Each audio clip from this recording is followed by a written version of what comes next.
اس معاشرے میں اور آپ جی رہے ہیں وہ معاشرہ اسلام کے خلاف ہے، وہ معاشرہ قرآن و حدیث کے خلاف ہے، وہ معاشرہ اور وہ نظام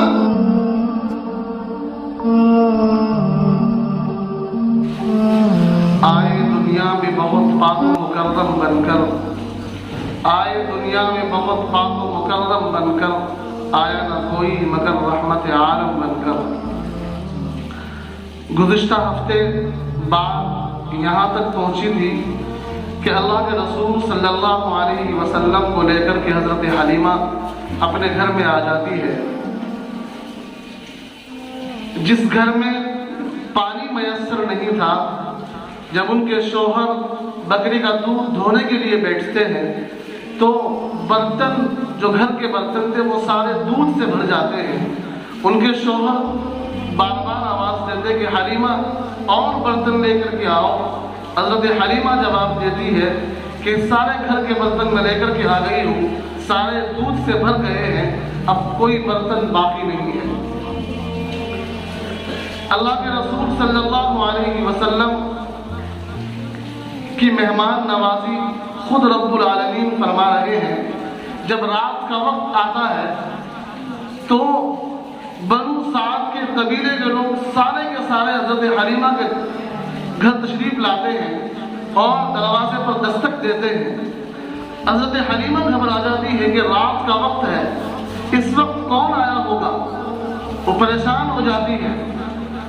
وہ جیسے ہی دروازے میں کچھ ہاتھ کر کے دیکھتی ہے تو دیکھتی ہے کہ خولا بنت ثعلبہ وہاں موجود ہے اور ان کے گھر کے سب لوگ موجود ہیں، اور وہ باہر سے آواز دے رہے ہیں کہ حلیمہ یا تو دروازہ کھول تو یہاں اندر آ جائے گی۔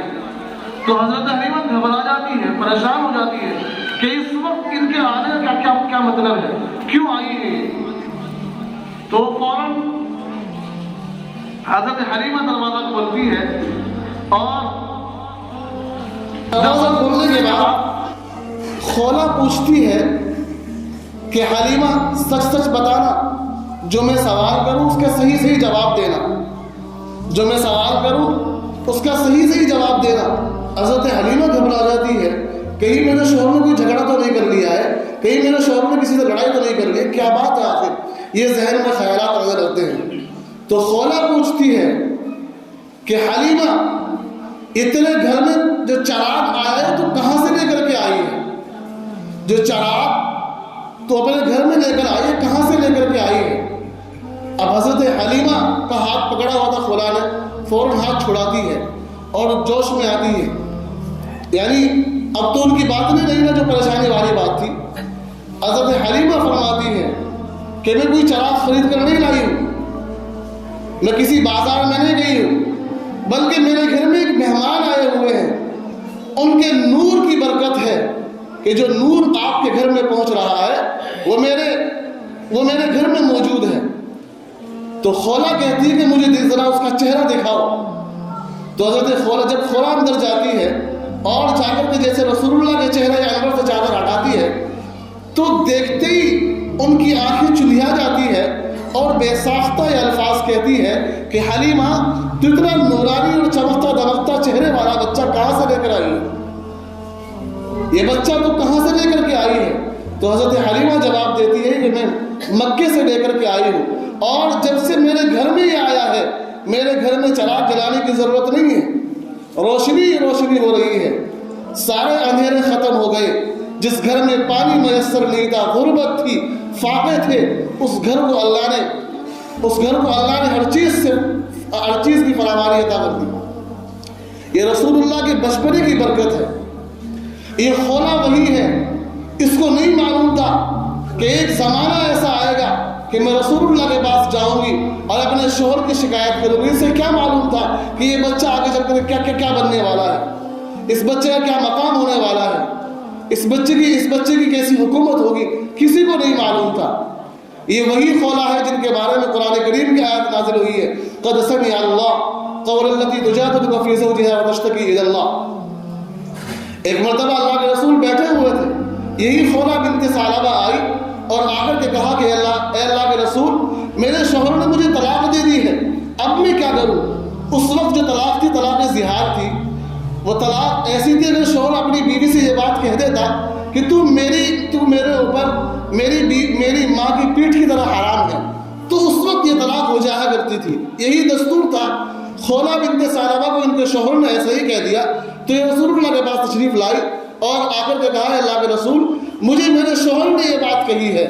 تو اللہ کے رسول نے جو اس وقت کا رواج تھا، جو چلن تھا، اس کے مطابق فیصلہ سنا دیا کہ آپ کو طلاق ہو گئی ہے، آپ اپنے شوہر پر حرام ہو گئی ہو۔ اب خولا بنت ثعلبہ پریشان ہو جاتی ہے، اے اللہ کے رسول کچھ سوچ لیجئے، میرے معصوم سے بچے ہیں اور میرا کوئی خیال رکھنے والا نہیں ہے میرے شوہر کے علاوہ۔ اللہ کے نبی بار بار کہتے کہ خولا طلاق تو ہو گئی ہے۔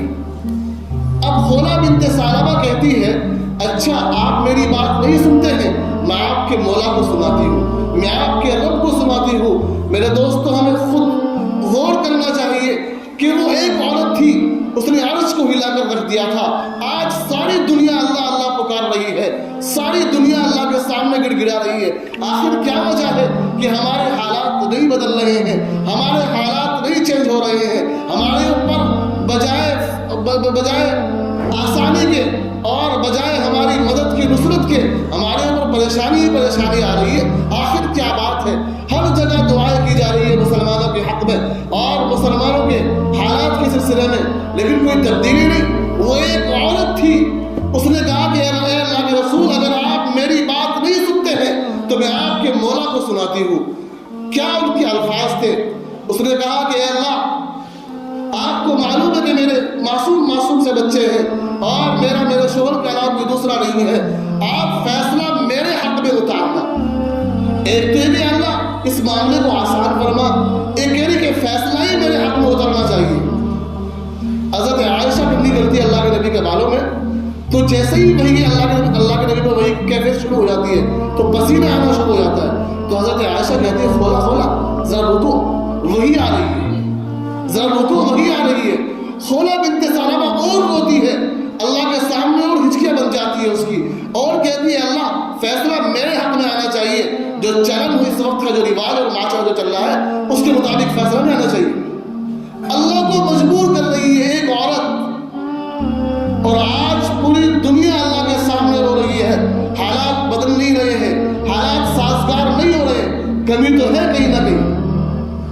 کہیں نہ کہیں کمی تو ہو رہی ہے میری اور مجھ سے اور آپ سے، جہاں یہ سب معاملات ہو رہے ہیں۔ کہیں اسلام کو گالیاں دی جا رہی ہیں، کہیں قرآن کو جلایا جا رہا ہے، کہیں رسول اللہ کو گالیاں دی جا رہی ہیں، کہیں آپ کے ازواج مطہرات کو گالیاں دی جا رہی ہے، کہیں نہ کہیں خامی ضرور ہے۔ واقعی نہیں عورت تھی، اس عورت نے فیصلہ اپنے حق میں اتروا دیا۔ فوراً آیت نازل ہوئی سورہ مجادلہ کی، قد سمع اللہ قول التي تجادلك في زوجها وتشتكي الى الله والله يسمع تحاوركما ان الله سميع بصير۔ خولا اللہ نے اس عورت کی پکار کو سن لیا جو آپ سے ابھی بھی جھگڑا کر رہی تھی۔ سارا رواج ختم ہو گیا حضرت خولا بنت ثعلبہ کی دعا کے بعد۔ اس خولا کو نہیں معلوم ہے کہ آگے چل کر کے یہ نبی ہوگا اور اس کی ایک حکومت ہوگی اور اس کا ایک نام ہوگا، اس کی ایک پہچان ہوگی۔ حضرت شیمہ جو آپ کی رضائی بہن ہے، وہ آپ کو اپنی گود میں لیتی ہے اور لوڑیاں دیتی ہے اور کیا کہتی ہے کہ اللہ جو بھی اس کے الفاظ ہوں گے کہ اللہ میرے اس بچے کا ایک مقام ہونا چاہیے، اس کی لمبی عمر ہو، میں اس کی جوانی دیکھوں، اس کی حکومت دیکھوں، اس کی بادشاہت دیکھوں۔ چنانچہ حضرت شیمہ نے دیکھا ہے غزوہ حنین میں جب کفار گرفتار ہو کر کے آئے تھے تو اس میں گرفتار ہونے والوں میں شیمہ بھی آپ کی بہن موجود تھی۔ جب آپ نے اپنے بھائی کو دیکھا، محمد صلی اللہ علیہ وسلم کو دیکھا، اور آپ نے حضرت شیمہ کو دیکھا تو دونوں کی ہچکیاں بن گئی، دونوں رونے لگے اور روتے روتے اللہ کے رسول نے اپنی چادر اپنے جسم اطہر سے اتاری اور ان کے لیے بچھا دی کہ آپ یہاں تشریف رکھیے۔ حضرت شیمہ اس چادر پر بیٹھتی ہے جس چادر کے اندر رسول اللہ اپنے گناہگار امتی کو چھپاتے ہیں، اس چادر پر بیٹھتی ہے حضرت شیمہ، اور آپ کے صدقے سے اور آپ کی برکت سے اللہ کے رسول سارے قیدیوں کو آزاد کر دیتے ہیں، سارا مال غنیمت تقسیم کروا دیتے ہیں۔ اور اس کا منظر کیا ہوتا ہے؟ اس کے بعد وہ سارا قافلہ ایمان لے آتا ہے۔ یہ میرے اور آپ کے نبی کے اخلاق ہیں جن کو میں نے اور آپ نے فراموش کر دیا ہے۔ اللہ کے رسول بچپنے سے حق نہیں معلوم ایک مرتبہ حضرت حلیمہ نے چاہا کہ آج میں محمد کو دونوں طرف کا دودھ پلا دوں گی، تو اللہ کے رسول کو جیسے وہ اپنے حصے کا دودھ پی کر فارغ ہوئے، آپ نے دوسری جانب منہ گنوانا بھی کرنا پسند نہیں کیا۔ ہمارے نبی تو بچپن سے لوگوں کے حق ادا کرتے تھے، وہ کیسے صدیق اکبر کا حق مار سکتے تھے، کیسے وہ حضرت عمر کا حق مار سکتے تھے؟ جیسے کہ آج کل ایک پروپیگنڈا پھیلایا جا رہا ہے حضرت ابوبکر صدیق کے خلاف، حضرت عمر کے خلاف، کہ خلیفہ بننے کا حق حضرت علی کا تھا اور اللہ کے رسول یہ ابوبکر صدیق بن گئے۔ کیسے اللہ کے رسول کر سکتے تھے یہ زیادتی؟ ہمارے نبی تو حق مارنے والوں کو سمجھانے کے لیے آئے تھے، حق دلوانے کے لیے آئے تھے، جو جس کا مقام تھا اس مقام پر اس کو لانے کے لیے آئے تھے۔ عورتوں کی کیا عزت تھی ہمارے نبی سے پہلے؟ عورتوں کو اللہ کے نبی نے مقام دیا، ماں کا ایک نام دیا، ایک پہچان دی۔ بہن کے ماں کے روپ میں آئے تو کیا ہے؟ اپنے بچوں کے لیے جنت کا سامان ہے، بیوی کے روپ میں آئے تو شوہر کے لیے راحت کا سامان ہے، بہنوں کے روپ میں آئے تو بھائیوں کے لیے راحت کا سامان ہے۔ کتنی بڑی عزت اللہ کے رسول نے عورتوں کو آگاہ دی تھی۔ اور آج کل کا فیشن اور آج کل کی تہذیب کیا کہتی ہے کہ اسلام نے عورتوں کو قید کر دیا ہے، پردے میں قید کر دیا ہے۔ ارے عقل کے اندر یہ بھیڑیے ہیں جو میری اور آپ کی بہنوں کی طرف نظریں اٹھائے بیٹھے ہیں اور ہمیں احساس نہیں ہے اس بات کا۔ ہمارے اندر تو تہذیب یہ نئی ثقافت رچ بس گئی نا، اس لیے ہمیں احساس نہیں ہے کہ اسکول اور کالجوں کے ذریعے سے جو ماحول ملا ہے اور جو تبدیلی معاشرے میں آئی ہے اس کا اندازہ ابھی نہیں ہوا آپ لوگوں کو۔ 1 لاکھ سے زیادہ مسلمان بچیاں ایمان اور اسلام کو چھوڑ کر کے کفر کا کافر بن چکی ہے۔ اس کے ذمہ دار کون ہے؟ اس کے ذمہ دار وہ مالدار لوگ ہیں جو اپنی بچی کو سر عام جہیز دیتے ہیں اور دکھلا کر جہیز دیتے ہیں کہ دیکھو میں یہ گاڑی دے رہا ہوں، میں یہ پیسے دے رہا ہوں، اور وہ غریب بیٹے کو دل جلا کر دیتے ہیں۔ وہ بچی اپنے باپ سے شکایت کرتی ہے، اپنے پیدا ہونے پر غریب گھرانے میں انہیں عجیب سی کیفیت ان کے دل میں پیدا ہوتی ہے کہ کاش ہم پیدا ہی نہ ہوتے، ہم مر جاتے پیدا ہونے سے پہلے۔ جس معاشرے کو جس معاشرے میں میں اور آپ جی رہے ہیں وہ معاشرہ اسلام کے خلاف ہے، قرآن حدیث کے خلاف ہے، جس کو میں نے اور آپ نے بالائے طاق رکھ دیا ہے۔